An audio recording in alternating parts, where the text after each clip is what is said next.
नमस्कार, न्यूज़ 24 मध्य प्रदेश छत्तीसगढ़ के इस खास कार्यक्रम में आज मेरे साथ में एक ऐसे वैज्ञानिक मौजूद है जो शीर्ष 100 ऐसे वैज्ञानिकों में उनका नाम शामिल होता है जिन्होंने कई अलग अलग विधाओं में शोध किया है। और उनका चेहरा देखकर ही आप पहचान जाएंगे, क्योंकि उनका चेहरा ही उनकी एक पहचान है। पद्मश्री सम्मान से सम्मानित डॉक्टर जी.डी. यादव सर मेरे साथ में मौजूद है। सर, न्यूज़ 24 मध्य प्रदेश छत्तीसगढ़ के इस खास शो में आपका बहुत बहुत स्वागत है। सर धन्यवाद मुझे बुलाने लेके मैं आपका बहुत आभारी हूँ। मैं यही बोलना चाहता हूँ कि हिंदी मेरी मातृभाषा नहीं है, मराठी मेरी मातृभाषा है। तो मेरे संभाषण में कई मराठी या संस्कृत शब्द आ सकते हैं, लेकिन मैं उसका तुरंत ही इंग्लिश ट्रांसलेशन ही बताऊंगा। सर, सबसे पहले तो सर जो आप रिसर्च कर रहे हैं हाइड्रोजन को लेकर, सर इसके बारे में थोड़ा दर्शकों को बताइए। सर, किस तरीके का ये रिसर्च जो है वो लगातार आपका जारी है? हाँ, इसके बारे में आपको मैं बताता हूँ कि आपने इस साल देखा होगा कि पूरे विश्व का तापमान बढ़ गया था जी। कहीं जगह तो पानी नहीं था, कहीं जगह तो अतिवृष्टि हो गई, ज़्यादा बारिश हो गई, बहुत बाढ़ आ गई, लोगों का नुकसान हो गया। एक कैलिफोर्निया में एक जगह है, उसका नाम है डेथ वैली जी। वो डेजर्ट एरिया है जहाँ वहाँ तापमान 56 डिग्री सेल्सियस हुआ था। 56 डिग्री में कोई भी जीवित नहीं रह सकता। कई जगह तो इतना तापमान बढ़ गया था कि हमको मालूम होगा कि मई महीने में मैं दिल्ली में था, एक कोई खास मीटिंग के लिए आया था, सरकारी मीटिंग के लिए। तो उस दिन मैं जब ये एयर कंडीशन रूम से बाहर गया तो मुझे लगा कि कोई मुझे आग में ढकेल रहा है, इतना गर्म था। और गाड़ी में बैठते तक मुझे हैरान हो गया मैं। और उस दूसरे दिन न्यूज़ आया कि दिल्ली में बहुत तापमान था, और कोई बोलता है 52 डिग्रीज था, अपना मीटेरोलॉजिकल डिपार्टमेंट बोलता है कि नहीं वो 47 डिग्री था, 40 कुछ भी होने दो, बहुत ही ज़्यादा तापमान था। इसका कारण क्या है? क्या इसका कारण है कार्बन डाइऑक्साइड। और ये कार्बन डाइऑक्साइड कहाँ से पैदा होता है? जब हम कोई फ्यूल वापरते हैं जिसको फ्यूसिल फ्यूल बोलते हैं, जैसा पेट्रोल हो, डीजल हो, नेचुरल गैस हो, और कोई भी समझो आपने आग भी लगाई, जब कोई पौधा काट के या लकड़ा काट के, तो उससे कार्बन डाइऑक्साइड बनता है। ये जो कार्बन डाइऑक्साइड उसका जो उसको जिसको परसेंटेज बोलते हैं, तो तापमान अपना हवा में उसका परसेंटेज बढ़ रहा है। जब 2020 जनवरी में उसका परसेंटेज उसको बोलते हैं 410 ppm पार्ट्स पर मिलियन इतना था जी। आपको मालूम है पूरा साल में हम घर में बैठे थे, सिर्फ टीवी देखते थे या कुछ काम नहीं किया। और फिर भी एक साल के बाद जनवरी 2021 में वो परसेंटेज 412 हो गया पार्ट्स ppm। और उसके बाद 2022 जून में वो 418 हो गया। अभी आज के तारीख के उसका जो परसेंटेज है जिसको अभी वो 427 है। तो इतना बढ़ गया। इसका मतलब क्या हो गया कि कार्बन डाइऑक्साइड इतना बढ़ रहा है अपना तापमान में, हवामान में, तो उसी कारण टेम्परेचर बढ़ता है। तो उसके लिए क्या उपाय है? तो मेरा मानना है कि जो सभी अंतर्राष्ट्रीय स्तर पर लोग बोलते हैं कि नेट जीरो यानी शून्य उत्सर्जन होना चाहिए कार्बन डाइऑक्साइड का। मेरे ख्याल से वो सिर्फ शून्य नहीं, निगेटिव, उसके नीचे आना चाहिए।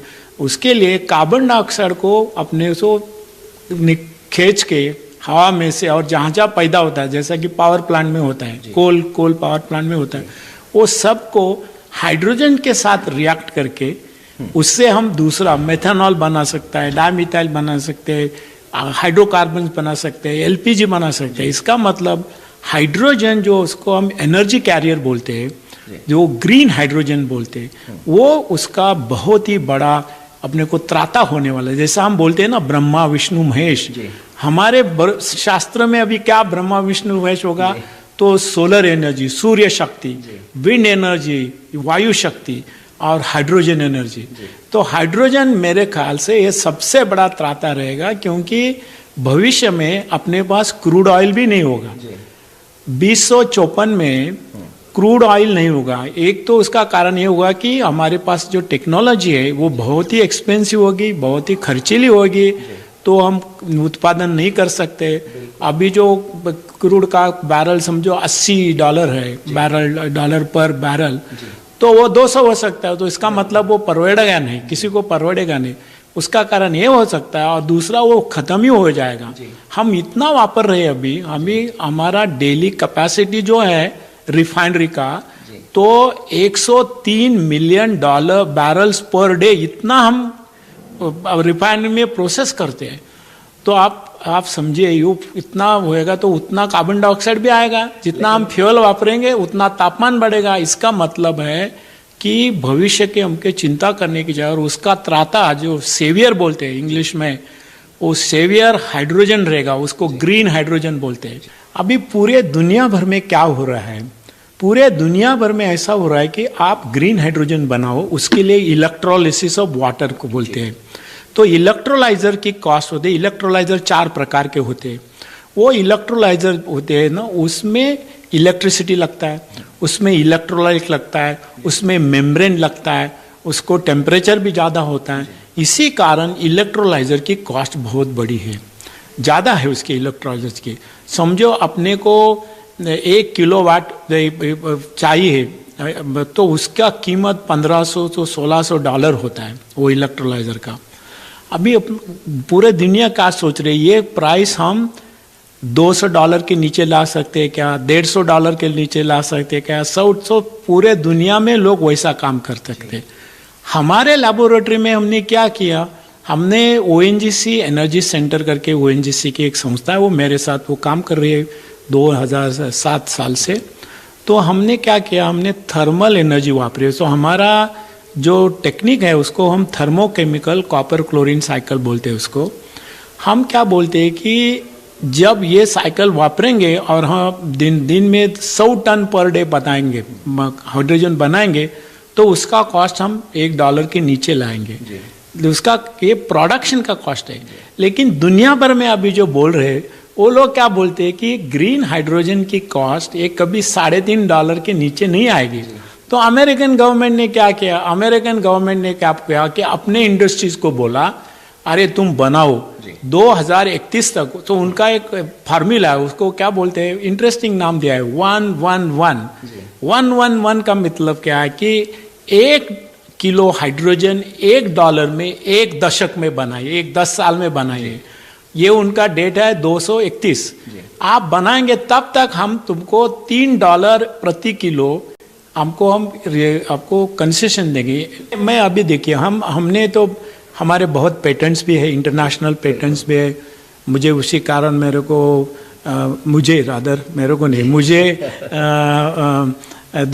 American national academy of inventors है ना, उसका मैं दूसरा भारतीय हूँ जो मुझे फेलोशिप दिया गया। तो हम क्या बोलते हैं कि हमारा ये जो अभी चालू है संशोधन, हमारा पायलट प्लांट चल रहा है गोवा में ONGC एनर्जी सेंटर के साथ, हम उसको और चलाएंगे और 2-1 साल टेक्नोलॉजी पूर्ण विकसित करेंगे और भारत के लिए उसका उपयोग करेंगे। हमारे पास बहुत कंपनियां आ रही है कि बोलते हैं कि हमारे साथ कोलैबोरेशन करो। जैसे हमने दूसरा क्या किया, कार्बन डाइऑक्साइड से मेथनॉल बनाया, कार्बन डाइऑक्साइड से डाइमिथाइल ईथर बनाया, कार्बन डाइऑक्साइड से मीथेन बनाया, कार्बन डाइऑक्साइड से LPG बनाया। और जो LPG है ना, जो डाइमिथाइल ईथर, तो डाइमिथाइल ईथर भी LPG का सब्स्टिट्यूट है। तो डाइमिथाइल ईथर कार्बन डाइऑक्साइड से आप बनाओगे तो वो LPG का पाइपलाइन आप वापर सकते हैं। तो वो एक बहुत अच्छा फायदा है उसका। लेकिन उसके लिए हाइड्रोजन लगता है, ग्रीन हाइड्रोजन लगता है।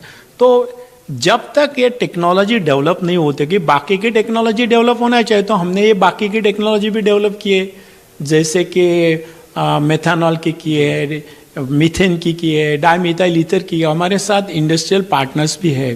तो मेरा कहना है कि टेक्नोलॉजी ऐसा होता है कि उसको विकसित करने के लिए टाइम लगता है जी।